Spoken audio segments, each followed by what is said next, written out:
Ola! Eu chámome Candela Batiato e gústame moito crear contido sobre arte urbana e cultura galega e traballo no mundo da comunicación.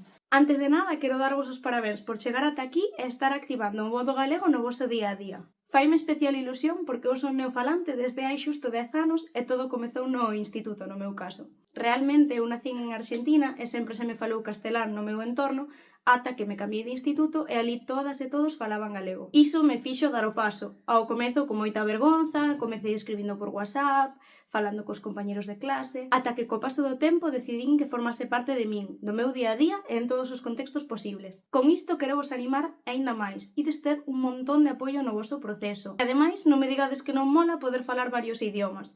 Esa riqueza lingüística que temos, aínda que aproveitar e coidar o máximo que poidamos. Agora sí, vou vos contar o reto que tedes para mañá. Estou moi feliz de que chegarades ata aquí, activando o modo galego e cumprindo cada un dos retos. Pero, e a xente maior?